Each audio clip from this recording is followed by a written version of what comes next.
Radio صدائے حریت جموں کشمیر سے اہم خبریں سنیے۔ غیر قانونی طور پر بھارت کا زیر تسلط جموں کشمیر میں بھارت کی جانب سے نو آبادیاتی قبضے کی ابتدا اسی دن ہو گئی تھی جب 27 اکتوبر 1947 میں اس نے اپنی فوج سری نگر میں اتاری تھی۔ تاہم ڈومیسائل قوانین میں تبدیلی کشمیریوں کی پہچان چھیننے کا ایک باضابطہ بھارتی مذموم اقدام ہے، جبکہ مقبوضہ کشمیر میں نئے اراضی قوانین کا اطلاق بھی جموں کشمیر کو نو آبادیاتی بنانے کی کوششوں کا حصہ ہے۔ مقبوضہ جموں کشمیر کو بھارت کی نو آبادیاتی بنانا RSS اور BJP کا ایک درینہ خواب ہے، جس کی تکمیل کے لیے مودی حکومت بہت ہی منظم طور نام نہاد نئے قوانین کی آڑ میں راستہ ہموار کر رہی ہے۔ مودی کی فسطائی حکومت مقبوضہ فلسطین میں اسرائیلی نو آبادیاتی طریقہ کار پر عمل پیرا ہے، جس کے لیے بھارتی حکومت نے اس راستے کی سب سے بڑی رکاوٹ آرٹیکل 370 کو منسوخ کیا، تاکہ لاکھوں غیر ریاستی افراد کو مقبوضہ جموں کشمیر کے رہائشی حقوق مل سکیں اور جموں کشمیر کی مسلم اکثریت کو تبدیل کیا جا سکے۔ مقبوضہ کشمیر میں آبادیاتی تناسب کی تبدیلی سے مقامی آبادی اور اس کی تہذیب اور معاشرت میں بہت گہرے اثرات مرتب ہوں گے۔ ٹائمز آف انڈیا کے مطابق مقبوضہ کشمیر میں آرٹیکل 370 کی منسوخی کے بعد پہلی 33 سرکاری ملازمتوں کے لیے اشتہارات غیر مقامی باشندوں کے لیے تھے۔ بھارتی حکومت کشمیری عوام کے لیے معاشی مواقع ضبط کر رہی ہے تاکہ بھارتی شہری سرمایہ کاری کر سکے۔ بھارتی حکومت کی طرف سے جموں کشمیر کی ڈیموگرافی کی تبدیلی اقوام متحدہ کی قراردادوں اور بین الاقوامی قوانین کی صریح خلاف ورزی ہے، جبکہ بہادر کشمیری عوام بھارتی ناپاک عزائم کو ناکام بنانے کا عزم کیے ہوئے ہیں۔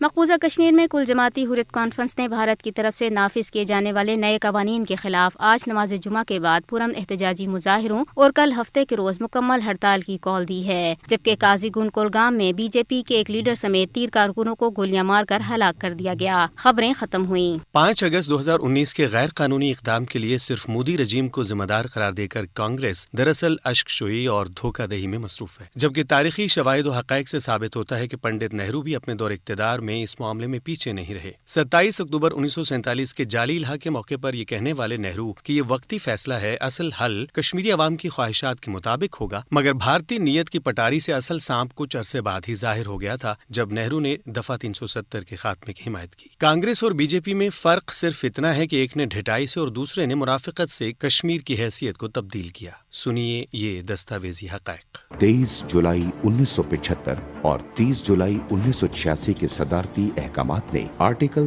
370 اور بھارتی یقین دہانیوں کی ساکھ کو کاغذ کے ایک ٹکڑے تک محدود کر دیا۔ اس آرٹیکل کے بارے میں بھارتی حکمرانوں کی سوچ اور درپردہ مقاصد کو سمجھنے کے لیے پنڈت نہرو کی 27 نومبر 1963 میں لوک سبھا میں کی گئی تقریر ہی کافی ہے، جس میں انہوں نے کہا، آرٹیکل 370 کی حیثیت ختم ہو رہی ہے۔ اگر میں یہ کہوں کہ اس سمت میں گزشتہ برسوں کے کئی ایسے اقدام ہیں جن کی بدولت کشمیر اور انڈین یونین کا تعلق مضبوط ہوا ہے، کشمیر کا بھارت سے الحاق ہو چکا ہے، ہم سمجھتے ہیں کہ آرٹیکل 370 کی حیثیت میں بتدریج کمی ہو رہی ہے اور ہم اس عمل کو جاری رکھیں گے۔ پنڈت نہرو سے ذاتی دوستی کا دم بھرنے والے شیخ عبداللہ کی عاقبت ناندیشی نے کشمیر کی قسمت پر غلامی کے سائے مزید گہرے کر دیے۔ 1951 میں کشمیر کا وزیر اعظم بننے اور 1952 میں معاہدہ دلی کو اپنی فتح سمجھنے والے شیخ عبداللہ کو 1953 میں توہین آمیز طریقے سے اقتدار سے علیحدہ کر دیا گیا۔ آنے والے 11 برسوں تک شیخ عبداللہ کو قید میں رکھ کر ہندوستانی سرکار نے بدعہدی اور سیاسی چال بازی کے ذریعے کشمیر کو یونین میں ضم کرنے کے عمل کو تیز کر دیا۔ کسی نے سچ کہا کہ بھینس کی بہن بھی بھینس ہی ہوتی ہے۔ اب بھینس کے آگے بین بجانے کا کوئی فائدہ نہیں، یہاں لٹ کی ضرورت ہے۔